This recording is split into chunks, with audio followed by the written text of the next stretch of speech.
mentioned how, just a tough end to a season, real disappointing end for your Dallas Cowboys in the wild card round of these playoffs. And so, what are you doing? Making people ball up their fists all over again? Yeah, but really, I guess, but also release your fists, because now we're just going to remember all the times in history where there's been letdowns, And so, in other words, they're not the only one. No, absolutely not. 877-881-1053. What are some of the biggest letdowns that you recall in sports? And CA, would you like to go first? I know that the one that comes to mind makes me upset for a very particular reason.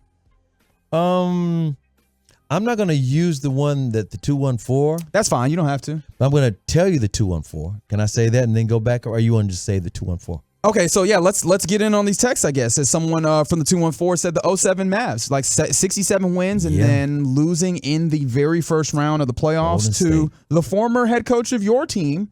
That was Don Nelson's Golden State Warriors, the We Believe Warriors. I remember that was the one where Baron Davis. Yeah, who put a hole in the wall? Dirk, but that was Dirk in the wall in Oakland. Yeah, at the Golden State, it was right outside the gym. That hole still was there for a long, long time. Dirk, they left it as a memorial for a minute. Exactly. Yeah, Dirk was so upset. I don't blame him. That was a gut punch right there. Yeah, that ends up being a little bit of a one that comes to mind a few times, that kind of story of like you're really good and then you didn't get it done. I saw it on the truckwreck.com text line for the 469. They said last year's Boston Bruins. Yeah. Said broke many regular season records, including best records and best points. Absolutely did that. Lost in the first round to a scrappy upstart. 7 games to the Florida Panthers, who ultimately made a really good run, but very clearly were not, I guess, over the course of a regular season, weren't a better team, but just ultimately were playing hot at the right time. And there's a local tie to that because the coach for those Bruins is... Oh, wasn't it Jim Montgomery? Former Stars coach. Yeah. Yeah. It was like, feel bad for money. The one I was going to bring up, because I kind of pushed it further, it just denied the opportunity, what I thought would have been one of the greatest Super Bowls of all time. Back in 1998, those damn Dirty Birds from Atlanta beat Randy Moss and the Minnesota Vikings. For those who don't recall, in 1998, the Vikings were known for offense and defense. They had Randall Cunningham at quarterback. Yes. Robert Smith running back, Chris Carter, Randy Moss. They scored an NFL record 556 points during the regular season. Moss set an NFL record with 17 touchdown passes caught, most ever by a rookie. Gary Anderson, the kicker, became the first place kicker in NFL history to convert every field goal and every extra point he ever attempted. The Vikings defense was number 6 in the league, featuring Hall of Famer John Randall. Yeah. And in that NFC Championship game, I felt so bad for John Randall. Listen. Gary Anderson missed the field goal for the first time. It's kind of like the Buffalo Bills. Yeah. Actually, it's a 49ers game. It's kind of like the Green Bay Packers because literally, had he made that field goal, that lead would have been 10 points. Yeah. Instead, Atlanta tied it. They go in overtime, sudden death, and then the Falcons go to the Super Bowl to take on Denver. And the reason I was so mad about that was because Denver, I don't have anything against Denver. They had just won the Super Bowl with the year before. With John Elway. They were trying to become only the 5th team in NFL history to win consecutive Super Bowls. I didn't want them to do it because I wanted the Cowboys to be the last team to do that. Talking about the ones with Michael Irvin and Troy Aikman. And then 3 out of 4 years. And then that was the same year also. It was going to be a showdown. You had Terrell Davis with 2,000 yards rushing. Denver's defense was pretty good. Denver had started the season 13-0. Yep. The biggest stretch of undefeatedness since the Dolphins in 72. And then the Vikings lost. Yeah. I just wanted to see the Vikings versus the Broncos live at this. I was going to be there. I was there. But the Vikings just didn't show up. And then there goes the Falcons doing Atlanta Falcons things where they disappoint. If y'all was going to do that, just let the Vikings go play. Yes. What's wrong with y'all? Yes. Man, there's so many of them flooding in. Let me see if I can get through some of these. On the 214, the Thunder with Kevin Durant, Westbrook, and Harden losing in the finals. What year was that? I can't remember exactly. But that was against Miami. That's what I didn't 12? trust. That was 12. Yeah. It was the year after the Mavericks won it. They go to the finals. It was their turn, they thought. And it was like all this pressure on LeBron. I was so mad at James Harden. He was Sixth Man of the Year. All he had to do was what he normally did in the regular season. That's when I did not trust playoff Harden ever again in life. But you know what? I was not wildly let down by that because it felt like they were overachieving already. Like in the NBA, it feels like there's kind of a script where you have to get into the playoffs and then have some but knocks. Let me tell the truth. I can't stand Dwayne Wade. No, that's why I didn't want to see Miami win it. I ain't mad at you. I get it. But like I was like, okay. But I was mad at Harden because he's the one that let him down. Look over the tapes. Go to YouTube. Look up the stories. James Harden did not show up in the finals, and all he had to do was what he normally. He didn't have to carry it. KD and Russ and Serge Ibaka, they were doing their thing. All he had to do was average what he did coming off the bench, and he didn't do it. Sure, but I mean, I know it wasn't their time, but I'm just saying I can't stand Wade. Yeah, and I think the thing that was disappointing in retrospect is that there was a lot of folks that looked at it and were like, "Well, this team's going to be back, and they're going to be." Mm-hmm. Ultimately, it didn't work out that way. It's one of the cautionary tales about viewing things from that perspective. People bring up the 2006 finals, going back to that Dwayne Wade feeling when it comes to the Mavs. Yeah. Let's see. The 1983 Houston Cougars. Five Slamma-Jamma.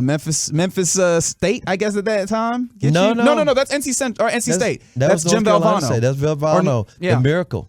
And again, I feel bad for them because that was one of the greatest college basketball teams of all time, and they don't really get their rightful props because they didn't win it all. Yeah. It's a damn shame. Olajuwon, Clyde Drexler, that team was... Guy Rogers, that coach. Man, well, yeah, he did. That's what they all say. And again, they said, well, Guy Rogers always just rolled the ball out. When he actually, in other words, it kind of messed up his legacy as well. Houston was a fun team to watch when they were Five Slamma-Jamma. Absolutely. Let's see some other ones. Someone mentioned from the 214, Brazil losing to Germany in the World Cup beatdown. Yes, absolutely. Brazil, like just always viewed as a very great, nation when it comes to the World Cup. And in 2014, Germany beat them down 7-1. I mean, they got that one little consolation goal, but no, that was a really tough loss in the semifinal of the World Cup. The team that came to mind for me as we are talking about some of the biggest letdowns in sports after your Cowboys did that thing against the Green Bay Packers in the wild card round after having yet another 12-5 season. How about the 73-win Golden State Warriors? Yeah, when Draymond 2016. Draymond got suspended. And the reason why this makes me mad, I'm no like Golden State Warriors fan, and I mean I think a lot of people were in on the history chase. And the tough part about it is I think that it put the final death knell in caring about the regular season for the NBA. In the NBA. Because they won those 73 games and they were going to be named the greatest team of all time, and it meant nothing. It meant nothing, right? Ultimately, because they did not win on the back end. And so I think teams have geared everything now, and maybe players as well, to the idea of, well, we need to figure out what to do in the playoffs because none of these accomplishments in the regular season are going to be celebrated or appreciated. Good point. As long as you don't win a championship. And I really do hate it because this is the thing is a lot of the folks who will come around and complain about the fact that this is this way also lean into that level of perspective on it where it was like, well, that doesn't matter unless you win the championship. And it's tough because I love basketball. I want to watch all this basketball and see it matter, but unfortunately now it just doesn't. And now you don't know if it's going to be great, all because, and by the way, Kevin Durant does not go to Golden State had they won that title. They would have three-peated, and they would have been saying, we don't need you. Instead, Draymond calls up KD in the parking lot saying, it's all my fault. Come on up here. We can get this thing. And that's, seriously, Kevin Durant literally was not going to leave Oklahoma City. He was not unhappy in Oklahoma City. They wooed him and said, guess what? You can be one of the biggest names in the world because we've got Silicon Valley. And by the way, for those who don't know about Kevin Durant's portfolio, you should see his investment portfolio. He's into all kinds of tech stuff. He's rich. Big money. From the 214, Patriots losing to the Giants. What year was that? Yeah, they were undefeated. Yeah. It was 2007. Or no, 7. You're right. And there's another Tolo that also texted in and said his disappointment, Reg, what this 469 saying was the Cowboys 2007. That was the year they lost to those same Giants. And that was the year that Tony Romo went to Cabo and everybody blamed him for going to Cabo. Right. And there were people thinking that maybe the Cowboys could have been the team that knocked off the Patriots. The Patriots, I wanted to see history too. I was at that game. I have to give the Patriots credit. They answered every question after that game. It was like the first time and by the way, they were setting records that entire season. I'm talking about offensive records. No game was close. And the reason they were doing that was because they were internally mad that people thought Spygate was the reason that they won Super Bowls. And they're like, F some video cameras. We'll make every game not close if you think we're not that good. And they were blowing out everybody. Randy Moss did not get a ring because of that. Because of the Giants. That's what I hate. Because the pinning the helmet on the helmet, or pinning the football on the helmet. David Tyree. Yeah, man. Tyree. Yeah, he was so good that year. That was the most high-powered offense that you saw for the Patriots ever. Didn't win a championship for it. There's a lot of other ones. Someone brought up Bakersfield Trash on Twitch. Brought up the 04 Lakers tried to get a ring with Gary Payton and that other despicable dude. Let's see. 93-94 Sonics were eliminated by the Nuggets. They were the first seed. They're projected to win it. Dikembe Mutombo. Yep. That one, I'm not gonna lie, that one does not come to mind for me personally. From the 817, Oilers blowing a big season, choking against the Buffalo Bills. Yeah, that was. What's a damn shame about that? If the Oilers, I kid you not, that was the year the Cowboys won the second or first Super Bowl. All I can tell you is the Oilers were actually better than the Cowboys that year. And I think if the Cowboys had played the Oilers in the Super Bowl, I don't know if the Cowboys automatically win that thing. They got up 34-3 and gave it up. It was a damn shame. And you know what? There are people who actually blame Warren Moon. Warren Moon don't play defense. There are people trying to blame. It's kind of like people trying to blame, quarterbacks when the quarterbacks don't play defense. Yeah. That's all I got to say. And then, of course, you could flip that and talk about the Bills losing 4 times. And again, their kicker, that first Super Bowl, had they beaten the Giants on that wide right field goal, literally, you wouldn't be talking about the Bills as like 4-time losers. You'd been talking to them like the Atlanta Braves of the 90s.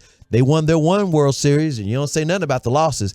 One other thing about baseball, somebody brought up the Seattle team won over 100 games. The Mariners that won. And then even the Dodgers this past season. Yeah, the Dodgers a few times have done this. Again, Dave Roberts, get it done, buddy. They will be on your neck. They'll be on your doorstep. You might get a brick through your window. Get it done, my man. Get it done.